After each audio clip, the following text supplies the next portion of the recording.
Buenas noches, bienvenidos a Mirá, con mucha información, programón tenemos, con mucha información de último momento. Por ejemplo, hicimos las cuentas, ¿sabes qué? Máximo Kirchner y Florencia Kirchner deberían pagar el impuesto a los más ricos. Te lo contamos en un ratito más con Silvina Martínez, que tiene los datos y las cuentas. En segundo lugar, ¿sabes que Cristóbal López, Marcelo Tinelli y otros se sienten superiores a vos que estás del otro lado y a mí también? Te lo vamos a contar enseguidita en el editorial. Pero además, Martín Tetaz, ¿qué es lo que está pasando con la deuda? La propuesta, ¿la salva la Argentina? ¿La hunde? ¿Es aceptable? ¿Va a subir el dólar? ¿Va a golpear más a la economía? Buenas noches, Martín. Luis, hay algunas cosas que ya sabemos y algunas cosas que todavía no, que nos vamos a enterar mañana cuando aparezca bono por bono cada una de las, cómo son cada uno de los bonos que va a ofrecer Argentina a cambio de los que vencen. ¿Qué sabemos? Lo que sabemos hasta ahora esencialmente es que el gobierno hasta el año 2023 no va a pagar un mango, un peso hasta el año 2023, y que a partir del año 2023 empieza a pagar muy poquito y de los intereses nada más. Muy poquito y de los intereses a partir del año 2023 va a empezar a pagar 0,5% de interés. Para que vos te des una idea, la deuda argentina rinde entre 5,5 y 6% de interés. Va a pagar muy poquito, solamente 0,5% en ese año 2023 y va a empezar a pagar un poquito más cada uno de los años hasta llegar a pagar en promedio alrededor de 2,5% de interés. O sea que lo que sabemos por ahora es eso. No sabemos todavía cuál va a ser la quita total de los bonos porque no sabemos cuándo va a devolver el capital de esos bonos. Eso nos vamos a enterar mañana, pero te lo resumo muy rápidamente. Las estimaciones hechas con algunos supuestos más o menos razonables indican que la quita sería del orden del 65% en el valor presente neto de los bonos. Todavía, insisto, esto es muy prematuro, tomemos con pinzas el dato, pero porque necesitamos información que todavía no está sobre la mesa sobre cuándo van a pagar el capital los bonos que vienen, pero por los anuncios que se hicieron y haciendo más o menos un análisis conservador y razonable de los valores que podría entregar los bonos mañana, sería una quita del orden del 65%. A ver, Martín, haceme entender. ¿Es una propuesta agresiva o es tómenla o déjenlo y nos vamos al default y vivimos con lo nuestro? Si efectivamente la propuesta tiene un valor presente neto del orden del 65%, va en línea con lo que valen los bonos hoy en el mercado. Es decir, el mercado, más o menos el mercado valoraba, apostaba que esa iba a ser la magnitud de la propuesta argentina, va en línea con lo que valen los bonos en el mercado esencialmente, no es más agresiva de lo que esperaba el mercado. Ese es el resumen. ¿Qué va a pasar con el dólar? ¿O qué podría pasar con el dólar? Como primera medida, acordate que habíamos dicho ayer que buena parte del dólar tan alto que teníamos en Argentina, del salto del tipo de cambio que habíamos, ese famoso 114 que había llegado el dólar paralelo en Argentina, tenía que ver con que el mercado tenía demanda pero no tenía oferta. A ver, haceme entender. Claro, es muy simple, Luis. Mirá, el mercado de contado con liquidación o del dólar bolsa requiere que vos para hacerte esos dólares esencialmente compres títulos argentinos que están valuados en pesos, pero que también están después en dólares. Entonces lo compro en pesos, en su versión en pesos, y lo vendo en su versión en dólares y consigo dólares. El problema es que para ofertar en ese mercado hay que hacer el camino inverso. Hay que comprar un bono argentino que está nominado en dólares, hay que venderlo y cuando lo vendés en pesos. Y el problema es que para hacer esa operación hay que quedarse 5 días en lo que se llama el famoso parking, el estacionamiento. Es decir, durante 5 días que te compraste ese bono argentino no lo podés vender. Y como en el medio está este anuncio del gobierno, mañana vamos a conocer el valor de los bonos, es decir, pueden tener mucha volatilidad los precios de los bonos, nadie quiere quedarse en ese estacionamiento, que es un estacionamiento que no tiene seguro contra granizo y donde puede caer una granizada mañana o pasado. Entonces, muy buena explicación. Esencialmente, Está hasta bien. que eso no se despeje, no va a aparecer la tranquilidad Ahora, del mercado de cambio. ¿por qué el dólar blue pasó los 100 hoy? Básicamente por un problema de arbitraje, porque si las otras versiones alternativas del dólar que puedo conseguir en Argentina empiezan a ser bastante más caro, entonces eso recalienta las otras alternativas de dólar paralelo que hay. Insisto, el problema con el dólar blue es doble. El primero es que es un dólar informal y por lo tanto ilegal y no sabemos muy bien, digamos, cómo se consigue el dato, y porque los periodistas llaman a las cuevas y le dicen, che, hoy a cuánto están vendiendo, digamos, todo el mundo conoce el número de alguna cueva. Perdón, el dato del dólar paralelo, porque los periodistas llaman y dicen... Y claro, obviamente, el dato del dólar paralelo esencialmente es el dólar paralelo es el dólar cueva. Pero perdón, ¿el cuevero no te puede decir cualquier cosa? No, porque vos tenés más de una fuente. Normalmente vos chequeás el dato por lo menos con 2 o 3 fuentes. Entonces vos tenés 2 o 3 fuentes que te dicen, mira, hoy se está negociando este valor, hoy se está negociando este valor, y más o menos es el valor estimado. Escuchame, Martín, me llama un amigo mío que tiene una pyme y dice, me encantó la propuesta del gobierno. Ah, ¿te gustó? Le digo, ¿te hiciste oficialista? No, es la propuesta que yo le voy a hacer a los bancos con la deuda que tengo con los bancos. Me salvé mi empresa, dijo. Bueno, hoy había un tuit muy ocurrente de Esteban Domecq, que la verdad que hizo una cosa muy parecida. Dijo, bueno, el gobierno no puede pagar nada durante 3 años, pero si sos una pyme tenés que pagar los sueldos, los impuestos, la deuda con el banco, tenés que pagar todo, ¿cómo es? Entonces, la verdad que si la propuesta del gobierno es durante 3 años yo no puedo pagar nada, la propuesta del otro lado, también de muchas empresas, podría ser exactamente la misma. Mira, entonces tampoco me pidas que te pague los impuestos a vos. Claro, hay mucho lío con eso, con el impuesto. Ahora vamos a hablar del impuesto.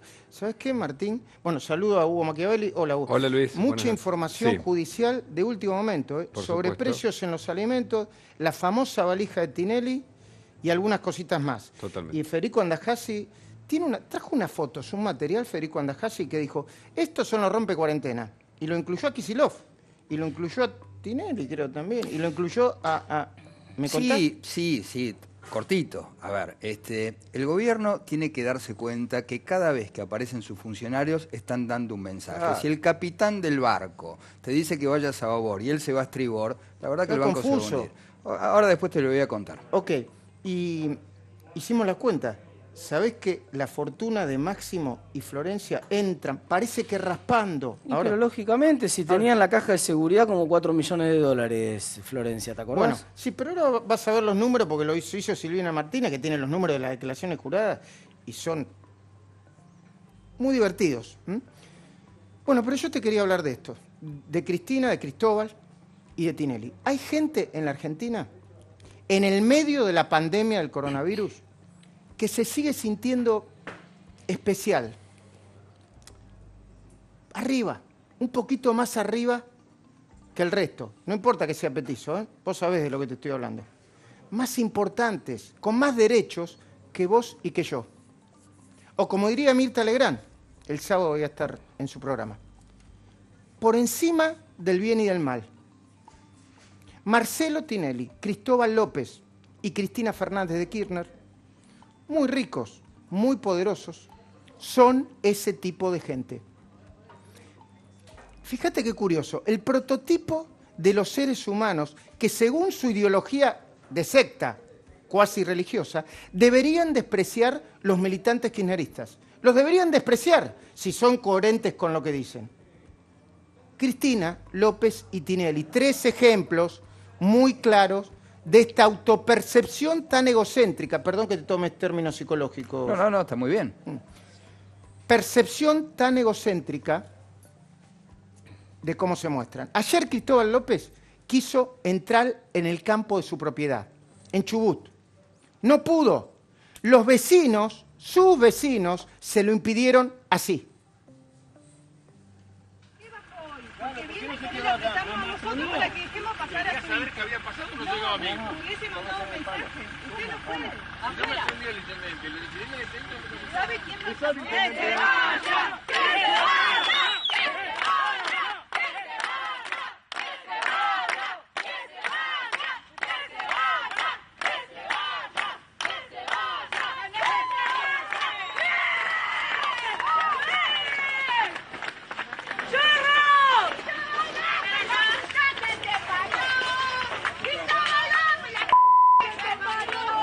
¡Acá no va a entrar! ¡Acá no va a entrar!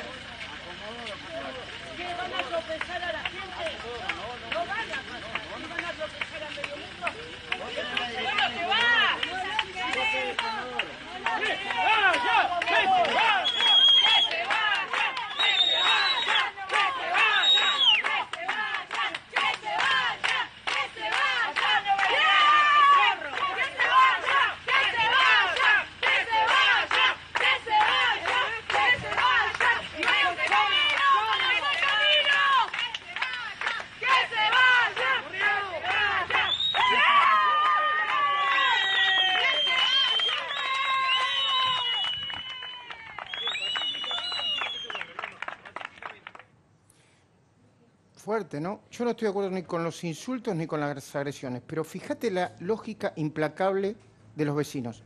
Uno le preguntó, discúlpeme, Cristóbal López, igual que Marcelo Tinelli, ¿dónde tiene usted su domicilio? En Buenos Aires, dijo él. Entonces tiene que cumplir la cuarentena en Buenos Aires. Insisto, yo no estoy de acuerdo ni con los insultos ni con las puteadas, pero nos repugna, y debe ser repugnante, y nos indignan, las ventajitas de los poderosos, porque se mueven así. Las ventajitas y sus recursos para conseguir los que las normas impiden. Ana Tronfi, la corresponsal de La Nación en Chubut, ya vamos a estar con ella, está ya Ana, ¿no? Lo confirmó. El video, que ayer nos lo pasaron a última hora del programa y no lo queríamos pasar porque no sabíamos si era real, no era una fake news. Se trata de Cristóbal López tratando de entrar a su campito y encima con un acompañante. Se ve el acompañante ahí en el video. No sé si es el hijo, Nazareno o quién. Pero el contexto que eligió López no pudo ser el peor. Ayer se conoció el primer caso de coronavirus en Chubut. Sin embargo, tampoco sorprende. Quienes se sienten superiores suelen perder la noción del contexto en el que toman sus decisiones. No les importa el otro. No les importa lo que pase en el mundo.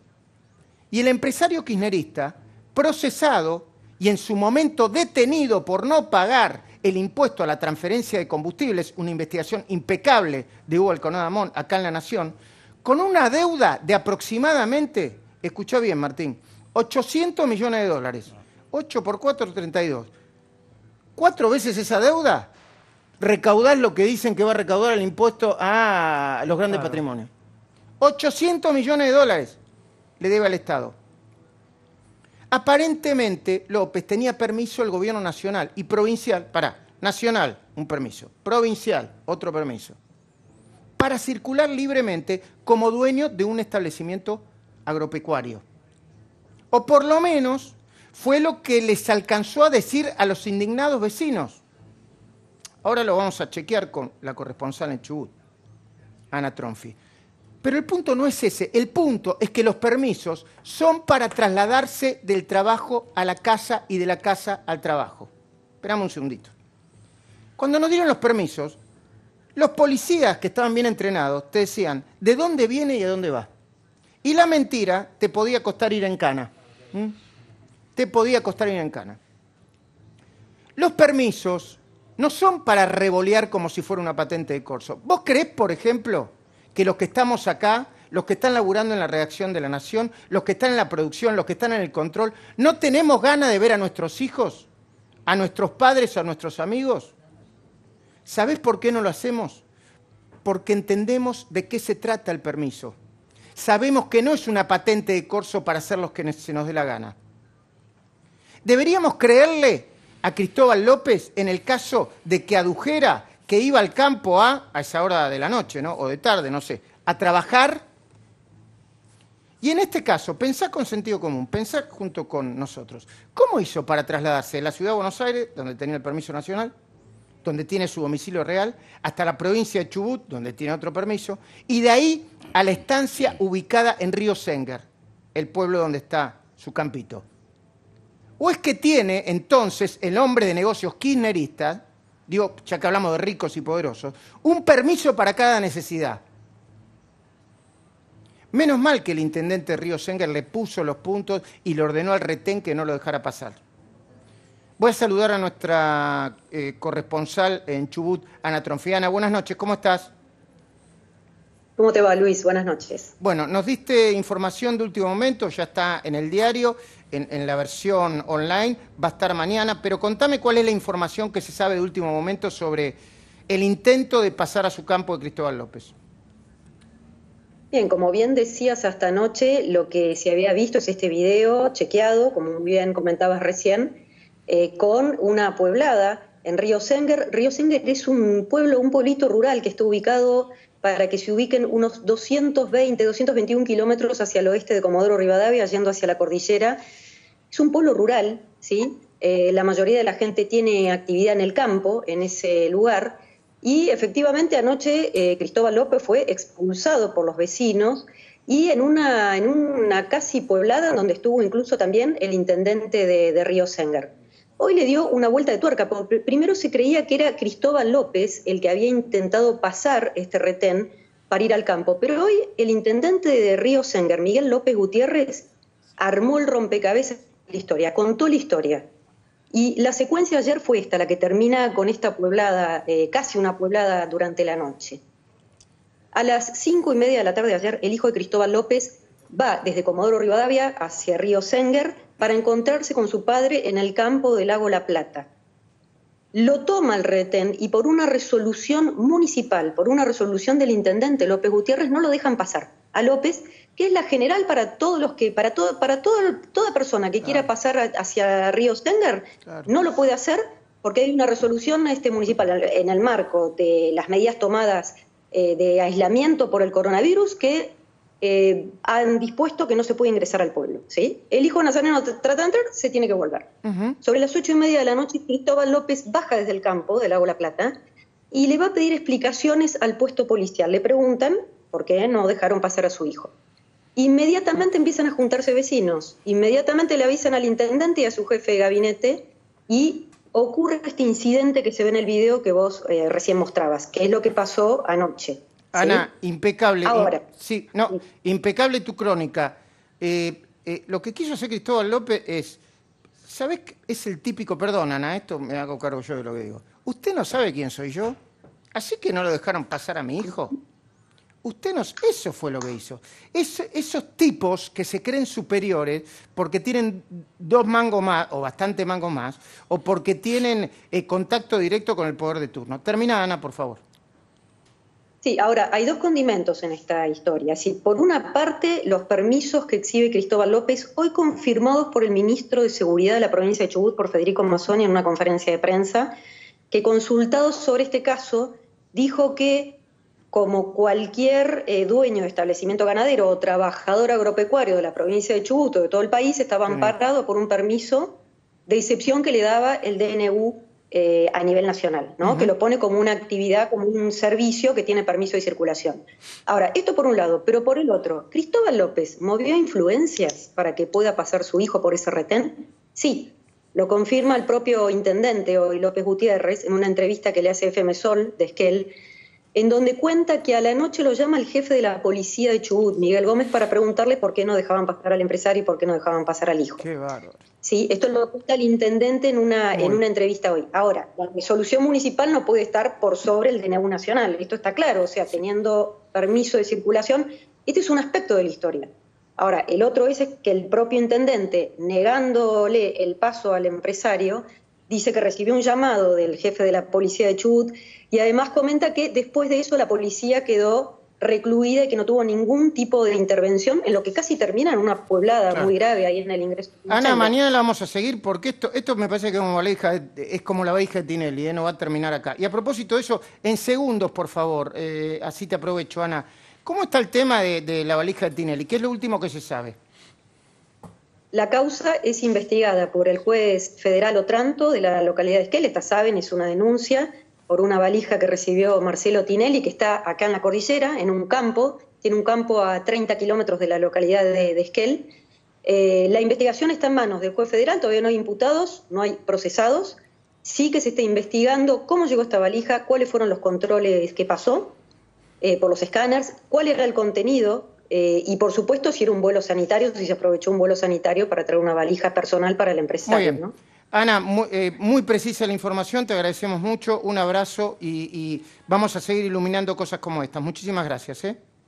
Gracias a ustedes, hasta la próxima. Muy bien, muy precisa, Ana. Qué bueno que La Nación tenga corresponsales en todo el país tan precisos y tan apegados a la información. Prepárame lo que tenés, Hugo, esperame un segundito. Y ya vamos a hablar con Mario Negri dentro de un ratito. Tenemos un mano a mano con Mario Negri a la distancia, ¿no? Como lógico corresponde. Y espero que con barbijo. Mostrá la máscara que tenemos, mi máscara. Mostrale ahí, por favor. ¿Se ve ahí? Está bien. Eso es lo que usamos nosotros acá en La Nación para protegernos. Pero Cristóbal López se siente muy, muy especial. Tan especial que todavía no puede creer cómo fue a parar a la cárcel con semejante poder. Perdón, me avisan que está Silvina Martínez. Enseguida la saludo. Los que lo conocen a Cristóbal dicen que después de salir en libertad hizo una promesa a su familia, que no va a descansar hasta lograr que Macri y algunos de sus amigos vayan presos. Encomillan esto: me hicieron perder años de mi vida en la cárcel. Alguien me los va a tener que devolver. La primera vez que salió en libertad, Cristóbal López, y salió porque dos polémicos camaristas resolvieron que así sería, y fueron apartados de la justicia, se pudo ver en toda su dimensión cuáles son los modales y los valores con los que Cristóbal López se mueve. Por si te olvidaste, esto es un compilado imperdible. Mirá. Yo no me llevé jamás una moneda del Grupo Indalor. Estuve preso, estuve secuestrado. ¿Es que hay una persecución política hacia los exfuncionarios o empresarios o de una u otra manera que estuvieron vinculados con el gobierno anterior? ¿Vos me lo preguntás en serio? Sí. Ah, me estás jodiendo. Cristóbal habló con Cristina. Pero no me enojo, me estás jodiendo. Pero no me hagas una pregunta que vos sabés cuál es la respuesta. Perdón, tenías un video más largo de eso, ¿no? Después ponémelo. Ahora que Cristina y Máximo impulsan un impuesto a los grandes patrimonios, ahí tenés otro grande patrimonio, hay que recordar que Cristóbal López hizo un gran patrimonio, una gran fortuna, a la sombra de Néstor con los casinos, a la sombra de Néstor con los casinos. Nosotros fuimos los primeros que lo denunciamos, no lo decimos acá de última hora. También hay que recordar que ese patrimonio, el personal, la suya, no lo usó ese patrimonio para comprar las radios y C5N.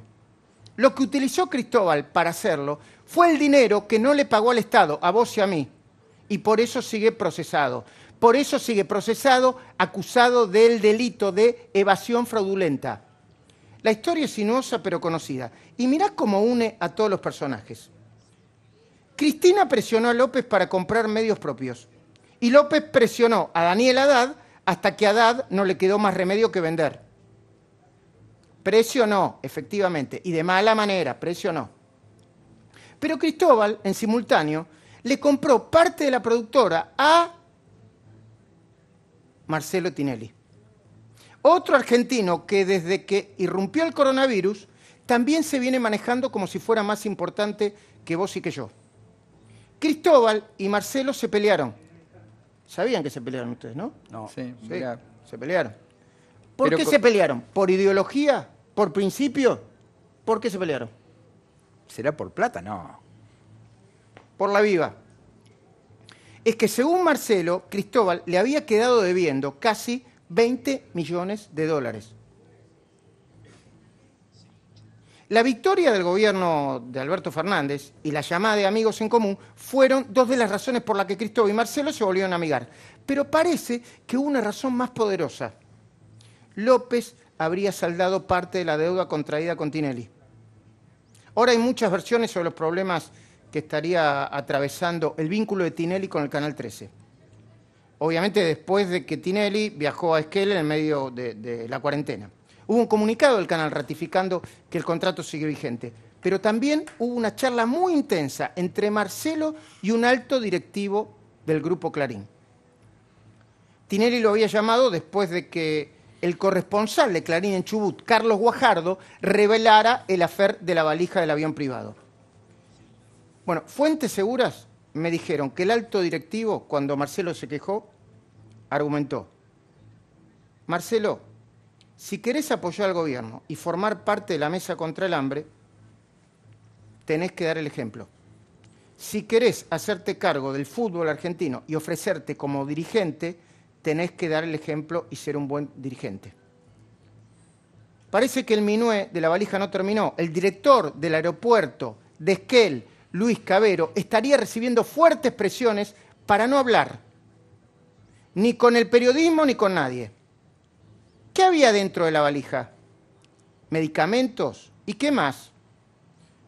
¿Fue escaneada o no fue escaneada la valija? ¿Cómo funciona el protocolo en estos casos? Ya es una enormidad que alguien se gaste, como recordó el otro día Federico, $11.000 en alquilar un avión privado. 11.400. 11.400. 11.400. Pero cuando pienso en aviones privados, o en otros que gastan fortunas en un contexto de empresas aerocomerciales que están a punto de quebrar todas, ¿no? Martín, tan complicadas. Sí, sobre todo por la crisis esta del COVID. Claro. No puedo dejar de asociarlo al escándalo de los aviones presidenciales que usaban Néstor y Cristina para hacerse llevar los diarios directo a los hoteles, que según la justicia, esos hoteles fueron adquiridos con dinero mal habido. Y no es mi imaginación, ¿eh?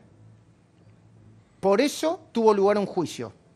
Pero para Cristina el hecho no merecería la apertura de un expediente. Para Cristina, ese juicio y otros serían la muestra de cómo la persiguió el gobierno de Macri. Ella jamás se indignó ni explicó sucesos escandalosos que no se van a borrar de la noche a la mañana. Postales de la corrupción que no pueden tapar los votos. A saber, el sobreseimiento exprés en la causa por enriquecimiento ilícito. ¿Te acordás de Yarvide? Ese es uno.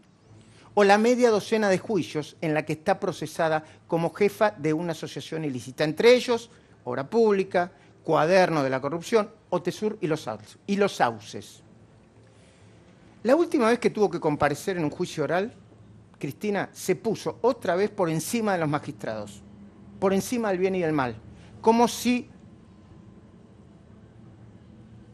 eso fuera poco, el ponerse por encima de los magistrados. Los amenazó. Ah, ¿no te acordás? Claro, pasó hace muy poco, en diciembre, 2 de diciembre de 2019. Lo que pasa es que con el coronavirus, claro, ¿viste? Parece hace 1000 años. El coronavirus te hace sentir en un día lo que pasaría en un año. Por si te olvidaste, acá va como Cristina se puso por encima incluso de los jueces. Permiso, me voy a levantar, señor. He terminado la aclaración. Muchas gracias y buenos días.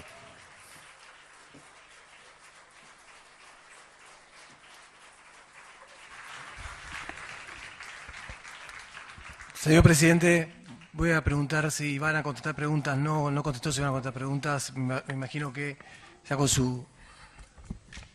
Sí, yo le he preguntado, pero me parece que tal vez no escuchó por los aplausos que había. ¿Preguntas? Preguntas tienen que contestar ustedes, no yo. Gracias. Bueno, ahí está. También Cristina se puso por encima no solamente de los jueces, sino encima de todos nosotros, cuando fue a buscar a su hija a Cuba, horas después de que Alberto nos pidiera a los argentinos que nos quedáramos en nuestras casas. Casi un mes después, todavía hay argentinos que siguen varados en Cuba y otras ciudades del mundo, a la espera de que termine esta locura. Pero como Cristina y Máximo venían perdiendo relevancia y centralidad política, como dijo Claudio Jacqueline ayer, se les ocurrió inventar este impuesto a los grandes patrimonios. La jugada política fue inteligente, pero atenti, les podría salir el tiro por la culata. Porque si hacemos bien las cuentas, tanto Máximo como Cristina, a ese impuesto lo tendrían que pagar. Silvina Martínez, buenas noches. Buenas noches, Luis, ¿cómo estás? Bien. ¿Me podrían mostrar las placas, por favor? Y mientras tanto tomo el papel de... Ahí está.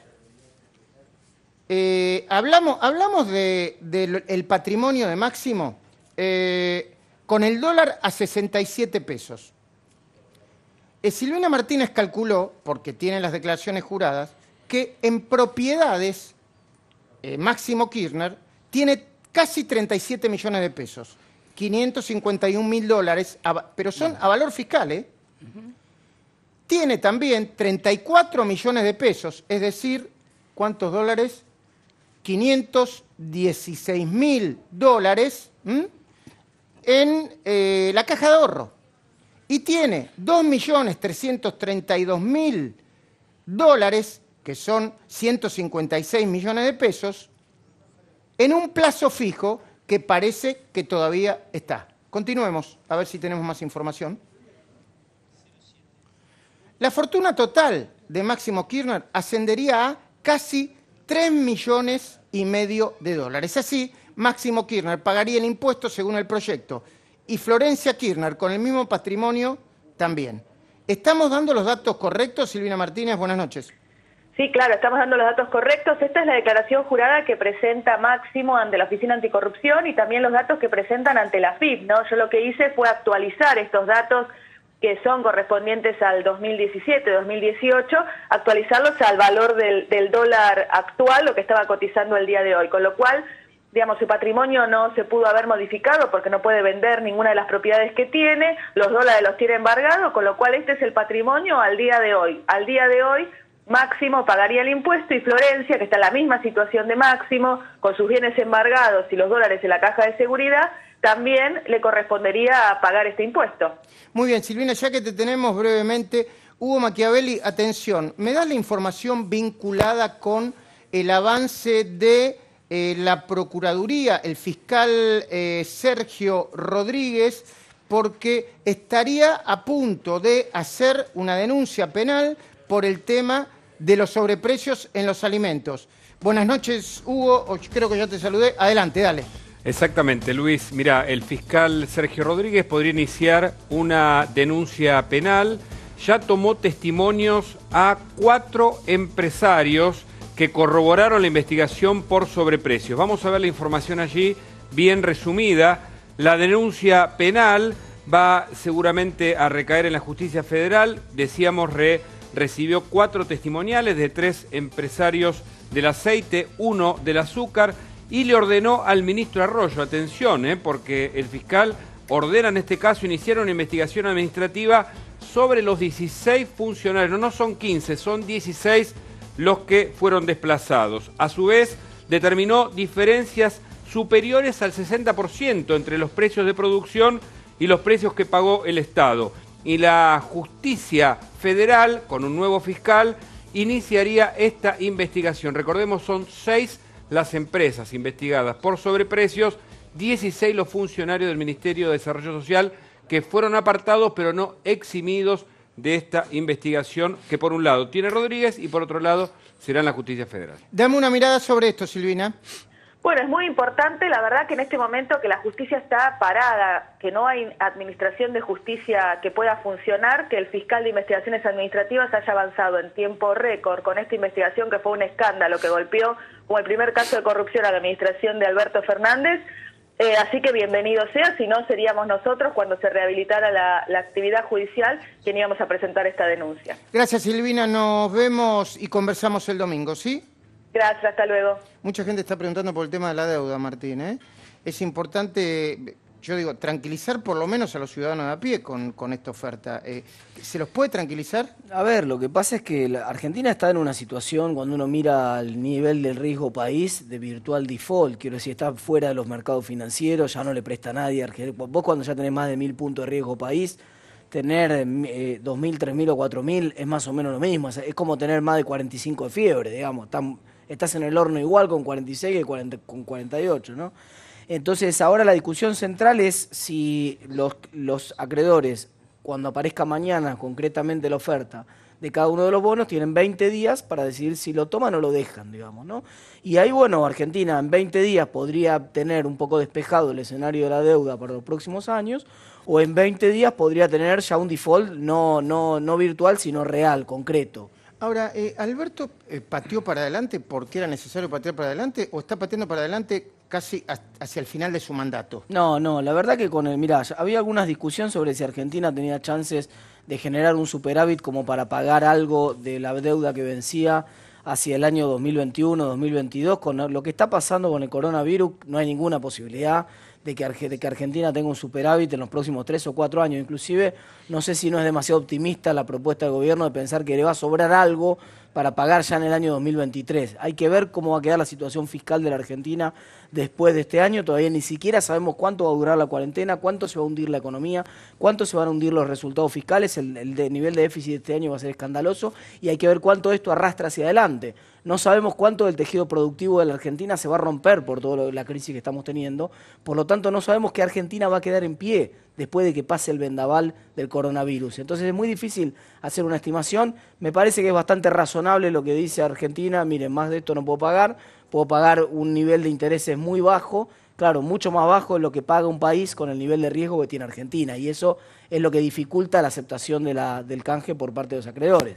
Lo que le está ofreciendo Argentina es, mirá, yo tendría que estar pagando 5 o 6 puntos de interés sobre mi deuda y te voy a pagar en promedio 2,33, dijo el ministro, pero te voy a empezar pagando los primeros años 0,5. Sí, pero después de 3 años. A ver, y esa es la otra cuestión que te iba a decir. El gran problema es que durante mucho tiempo no pagas nada. Entonces no es lo mismo que yo te diga, mirá Luis, tu contrato con la tele acá, te lo vamos a pagar tal y como lo habíamos acordado. La misma plata, no te preocupes, pero te lo pago en el 2025. Digamos. Obviamente que es muy difícil, lo más probable es que vos me digas, mira, en estas condiciones no sigo el programa. Bueno, ese es el mismo debate que tiene los acreedores, que van a darse los acreedores a partir de mañana, a ver si aceptan o no aceptan esta quita que está proponiendo el gobierno. Federico, enseguida, después de que hablemos con Negri, te voy a dar lugar para que te explayes sobre, vos le decís los rompes cuarentenas, pero ¿en qué se parecen? A ver, ¿en qué se parecen? No sé, Kicillof, la foto de la gente hacinada en el Sarmiento por un problema dirigencial y... no sé, Cristóbal López, ¿en qué se parece? Mirá, la dirigencia política argentina, y cuando digo dirigencia política también hablo de Tinelli y también hablo de Cristóbal López, ¿no? Porque la dimensión son política... parte de la política. Absolutamente. Están tan acostumbrados a los privilegios que tienen una ilusión de omnipotencia. Creen que no les va a pasar nada. De hecho, hoy Kicillof tuvo que hacerse, digamos, un estudio para ver si está... y decimos, ¿no? Que felizmente le dio negativo le dio negativo, afortunadamente. Sí. Ahora, cuidado, porque, a ver, pareciera ser... discúlpame, a ver, en esa foto se ve que no primero, no está con barbijo. No sé si tiene la distancia o no, bueno, eso depende de la perspectiva de la foto, pero no está con el barbijo. Debería estar con barbijo, ¿no? Bueno, absolutamente sí, pero esto que ves acá, lo viste hoy en la conferencia de prensa, donde, vos fíjate, todos los funcionarios oficialistas... Perdón, ahí seguro no hay distancia, ahí seguro no. No, olvídate, ahí hay 30 centímetros, sí. Si no menos. Esto lo viste ahora, pero el ejemplo que se vio hoy en la conferencia de prensa, donde precisamente todos los funcionarios oficialistas, ninguno de ellos tenía ni barbijo, ni... paradójicamente, quienes sí tenían eran la oposición. Ahora, es lo que te decía al principio, si vos estás en un barco que está en una condición difícil y el capitán dice todos a babor y el tipo corre a estribor, vos no vas a saber qué hacer. Entonces, cuidado con los ejemplos. Y el problema de Tinelli es el ejemplo. Mira, el ejemplo que, claro, no es como cualquier, no es como un pariente mío, como no. Proyecta hacia el otro. Pero además, a ver, la gente está muy sensible.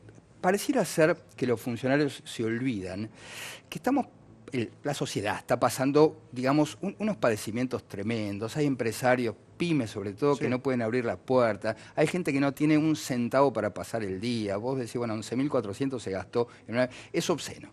Ahora, esa indignación que vos viste ahí entre la gente, de Esquel que le impidió el paso a Cristóbal. Mirá, te cuento cómo funciona esto en el cerebro. Vos tenés la amígdala ahí en el cerebro que está conectado al hipocampo, que los dos están cerca del putamen, precisamente, que forma una especie de escorpión. Si vos lo ves parece un escorpión. Cuando ese escorpión, digamos, tira el coletazo, ahí se genera, ¿sabes qué? La indignación. Claro. La indignación, cuidado, porque una cosa es la indignación en Esquel, y vos transporta eso al conurbano. No, bueno, ese es el problema. Y hablando de comportamientos sociales, Mario Negri hace tiempo que viene diciendo, cuidado muchachos, estamos a favor de la cuarentena, estamos a favor de las medidas que decía el presidente. Con eso no hay problema. Ahora, el Congreso tiene que sesionar, la justicia tiene que funcionar. Claro. Cuidado con el peligro del autoritarismo, cuidado con el peligro de las compras directas. Lo viene anunciando hace tiempo. Está Mario Negri ya, ¿no? Sí, hola. Mario, buenas noches. Buenas noches. Hola, ¿cómo les va? Muy bien. Yo le voy a hacer una pregunta y vamos a hacer una breve pausa para darle tiempo para pensar. Sí, cómo no. ¿El gobierno se está llevando desde el punto de vista institucional a la oposición y a la sociedad por delante o está actuando como tiene que actuar? ¿Su reclamo es por un problema partidario o por un problema del sistema democrático? ¿Me lo contesta cuando volvamos? La pregunta está formulada, Mario Negri. ¿Está al borde de burlarse de algunas instituciones del sistema democrático? ¿El gobierno está haciendo las cosas bien? No, a lo que hay que tener cuidado siempre, cuando hay un estado de excepción, consecuencia en este caso de una pandemia, de una fuerte emergencia, la tentación es muy grande hacia la gula de poder, o sea, hacia la concentración del mismo. Entonces, hay que estar muy atento. El único antídoto, así como el mejor para la pandemia ha sido aislarse, el mejor antídoto para la concentración de poderes que funcionan las instituciones. Es más, Luis, el peligro, cuando hay un solo poder funcionando, es empezar a transitar el camino de la verdad. Y entonces comienza a pensarse que la verdad es de uno. Y la verdad no se puede conjugar en singular. La verdad es deliberación. Y en democracia, la verdad está en manos de las instituciones. Por eso, yo creo que si se quiere ayudar al gobierno, y como debemos hacerlo entre todos, porque esto no es un problema del virus con el gobierno, sino del virus con la sociedad, de la vida y del planeta inclusive, es que flaco favor le hacemos si a las instituciones le ponemos el bozal que está para la pandemia para que no funcionen o para que no hablen. Ese bozal es para no contagiar, no para no hablar.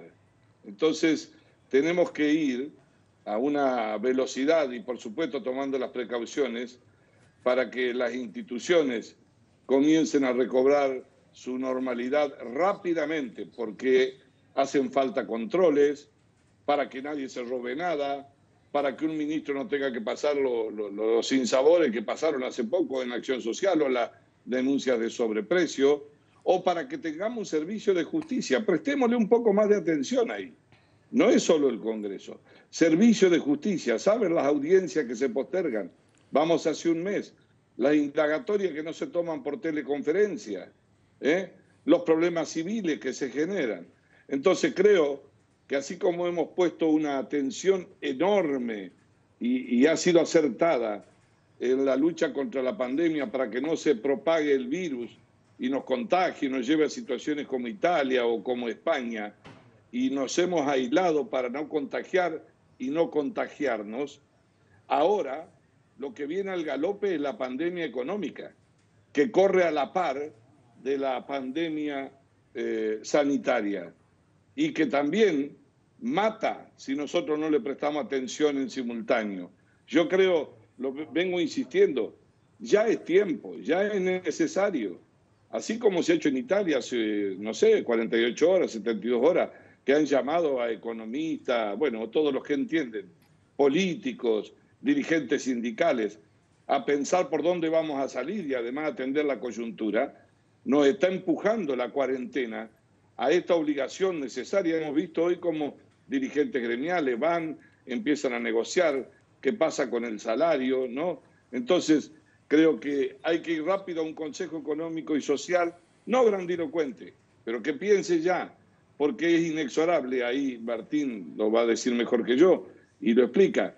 Hay cosas que ya se saben definitivamente, que es la caída del Producto Bruto en el mundo, no van a crecer los países, van a perder menos de 6, 7 puntos, van a caer casi todos, aún los países desarrollados, Estados Unidos el 5, el 6, además de los muertos. Es decir, que ya sabemos inexorablemente que la crisis se va a profundizar y que la recesión se va a profundizar. Entonces, hay en los pueblos, en las naciones, hay un bien social que lo componen los emprendedores, los empleados, los trabajadores y las empresas. Y el orden de prioridad nuestro debe estar puesto también hoy, a la par de la lucha por la vida y en contra del coronavirus. Tenemos que luchar por preservar ese bien social, empresa y empleo, ¿no? Y asistir al que no puede. Claro, eso urge. Ahora, Mario, había en algunos sectores del gobierno un discurso antiproductivo más que antiempresario. Y este impuesto a los grandes patrimonios, por un lado, más casi la imposición de Cristina de que el Senado discuta solamente eso, y la imposibilidad de que el diputado no sesione, porque no está sesionando. Usted lo viene pidiendo. A ver, yo tenía la información de que el domingo que usted estuvo en la cornisa, lo había llamado el presidente, no sé si lo había visto, por ahí vio la cornisa, se lo agradecemos al presidente, y lo había llamado para tomar un café. ¿Ese café lo tomó o quiero decir, van a empezar a funcionar el Congreso, el Senado, diputados? Sí, hay que empezar ya, pero hay que terminar con esto, parece un sainete. Es poco serio en el medio del problema que estamos viviendo. Miren, el Senado le podemos prestar nosotros la sala de diputados. ¿Sabe por qué? Porque hay lugar para 257 legisladores. Son 70 senadores, pueden estar a 20 metros cada uno. Ni siquiera tienen que trasladarse. Buena idea. Es decir, que tienen hasta distancia social. Y nosotros, que somos muchos, yo digo, vamos al CCK, vamos a donde quieran. Nosotros somos legisladores con las precauciones, ya llevamos un mes, estamos en cuarentena, nosotros podemos viajar. Ahora, ¿qué queremos discutir? Hay que ponerse de acuerdo. El gobierno tiene muchas facultades, que se le otorgó la emergencia, pero si hay que sesionar, vamos a sesionar, porque si además hay que modificar un reglamento para que incorporemos también las sesiones virtuales, cosa que la tecnología va trayendo en el mundo y que muchos ponen de ejemplo, pero bueno, tomemos una decisión, si no, me parece que es poco serio. Pero por el otro lado, mire, yo creo que tengo un orden de prioridades. Nosotros tenemos que atender, preservar el empleo, preservar la empresa, esos bienes sociales. Nuestras cargas impositivas son altísimas. Yo digo, por supuesto, que hay que tener un criterio de equidad, de reforma tributaria, pero además no voy a hablar en el aire de algo que no conocemos. Hace 5 o 6 días, primero un proyecto que era trucho y que lo retiraron, después otro que dicen que no se sabe en qué consiste ni cuánto es. Cuando lo tengamos, vamos a ver de qué se trata. Pero también quiero decir que es un momento para demostrar un grado de madurez. En el medio de nuestra profunda crisis, necesitamos tener un presupuesto. Nosotros no teníamos presupuesto porque había que hacer una oferta por la deuda, teníamos este problema. Hoy, en buena hora se ha concretado, hay una oferta, eso es un paso que ha hecho el gobierno, ha mostrado una dirección y ojalá tengamos un acuerdo razonable por el bien del país y que sea favorable a la Argentina. Pero no tenemos presupuesto, no tenemos un cálculo de gastos, no sabemos a dónde va el dinero. Necesitamos que el jefe de gabinete se arrime por el Congreso, aunque sea que estemos los presidentes de los bloques, que nos cuente, que nos informe, que podamos preguntar. No es una guerra, es una democracia. Y como tal, el grado de madurez, si nada va a ser igual, es que podamos demostrar que podemos funcionar con las instituciones, porque eso lo va a fortalecer en la lucha que nosotros tenemos. Eso ha sucedido y sucede en todos los países, aún con situaciones más críticas que las nuestras. Pero haber hecho esa sobreactuación institucional, no lo tengo acá, te prometo que lo voy a pasar en el próximo programa. Yo recuerdo un discurso de la expresidenta, famoso, cuando se trataba de facultades delegadas que pedía el Poder Ejecutivo, ella era legisladora, y dijo que, pero está grabado, en mi vida me van a sacar a mí una facultad que es propia del Congreso para dejar a la democracia casi sin existencia. Bueno, fue a pedirle a la Corte, cuando la Corte no tiene facultades, sobre los reglamentos que nos damos dentro del Congreso por el artículo 66 de la Constitución. Entonces, no hay ningún estado de incertidumbre.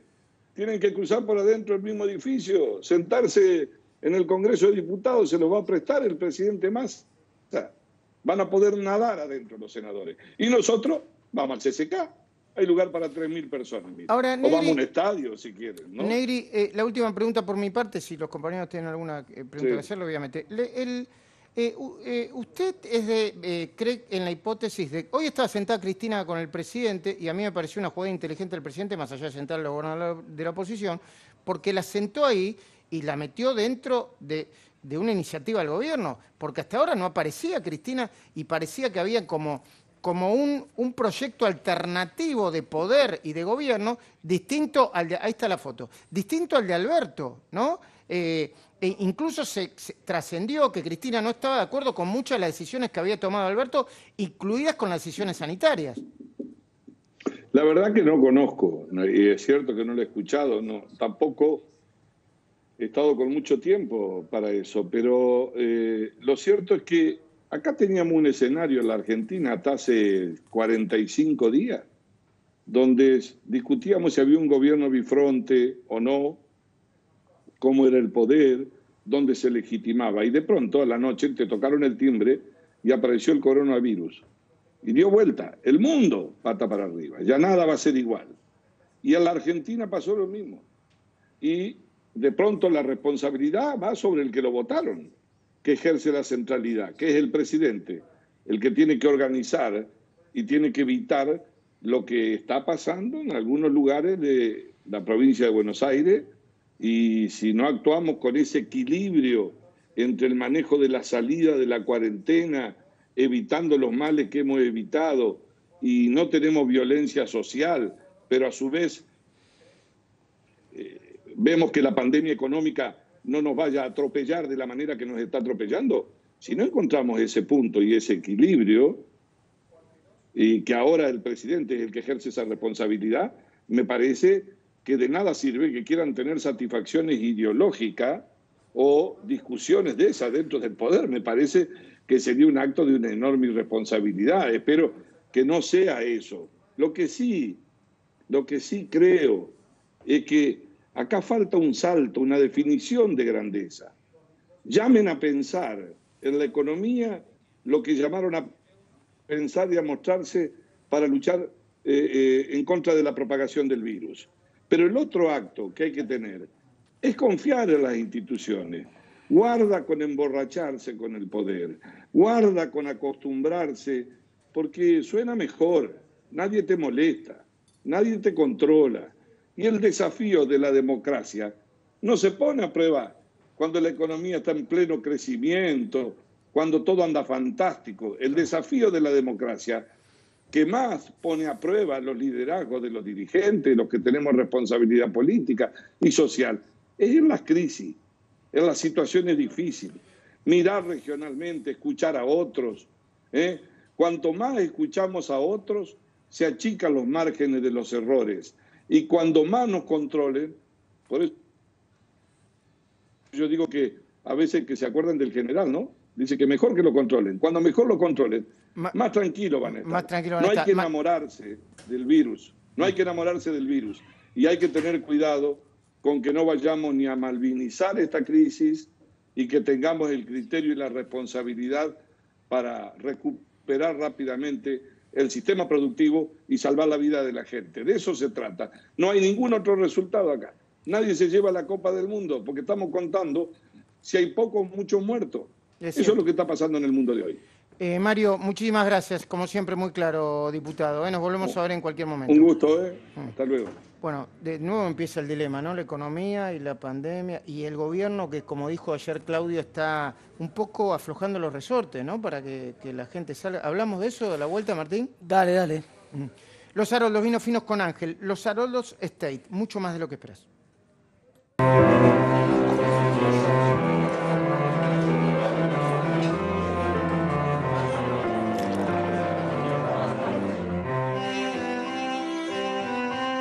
Los Haroldos Estate, mucho más de lo que esperaba. Enseguida vamos a saludar a Laura Di Marco. En segundos, su programa, La Trama del Poder, tiene programón hoy. Entre otros está Marco Buscaglia, un periodista, economista muy prestigioso. Pero Negri decía, Martín Tetaz, en el medio del tema de la deuda y del derrumbe económico, no nos enamoremos del coronavirus.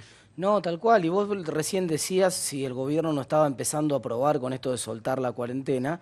La verdad que hubiera sido lo ideal, ¿no? Todos los indicadores que tenemos que muestran, por ejemplo, las aplicaciones de los teléfonos celulares y los propios datos de la ciudad respecto del tráfico en los peajes, muestran que se relajó efectivamente un poco esta semana, que hay más gente en la calle y además es la sensación térmica de todos los que nos escriben permanentemente. Lo lamentable es que era una oportunidad para hacerlo planificadamente, para empezar a liberar aquellas actividades que tenían poca probabilidad de contagio, pero que sumaban mucho a la economía, como por ejemplo la construcción al aire libre y otras actividades más. Lamentablemente se está soltando, se está descontrolando de manera desordenada. Claro, pero esto tiene un propósito también. Quiero decir, el gobierno no quiere correr el riesgo de que pueda haber, digamos, un crecimiento de los contagios y entonces que quede como responsable. Entonces prefiere relajar, digamos, por izquierda, para no poner la firma. Buen punto ese. Laura Di Marco, enseguida empieza su programa. Yo me estoy metiendo un piecito en La Trama del Poder, el gran programa de Laura Di Marco. Además, hoy está potente. La saludo, Laura, buenas noches. Y tengo una pregunta... Hola, Luis, ¿cómo estás? Bien, Bienvenido a La Trama. Muchas gracias. Y tengo una pregunta para hacerte. ¿Ves vos, en el medio de la pelea de la decisión del gobierno, la decisión sanitaria del gobierno por el coronavirus, alguna especie de interna política que sobrepasa, está por encima, atraviesa o excede el coronavirus? Sí, en realidad lo más estructural son los juegos diferentes políticos que tienen Alberto y Cristina, que se agudizan en esta, que los han tenido siempre, ¿no? Hoy puede ser diferencias por la política sanitaria, por cómo se trata a los empresarios. Yo conozco profundamente a Cristina Kirchner porque hice una biografía sobre ella, y ella siempre es igual. Las personas, Luis, en general, no cambian, pero especialmente Cristina Kirchner no cambia. ¿Y cuál era su proyecto inicial cuando lo pone Alberto Fernández? El mismo que era cuando pensó en Daniel Scioli, que otro pague las consecuencias o le traspaso al otro la bomba económica que había dejado su gobierno y que le iba a explotar a Scioli. Luego le explotó a Macri. Después lo eligió Alberto Fernández porque no tenía más remedio. El kirchnerismo, siempre hay que recordar esto, entrega al gobierno pero jamás el poder. Y lo que hace Cristina es el mismo juego de siempre, es un juego donde está fortaleciendo, donde querría fortalecer a su delfín, que es Axel Kicillof. O Máximo, o más. Lo que pasa es que, bueno, ella apuesta más a Axel Kicillof que a Máximo, ¿Sí? Por eso hay celos entre los dos, entre Máximo, celos políticos o de la madre, no sé, entre Máximo Kirchner y Axel Kicillof.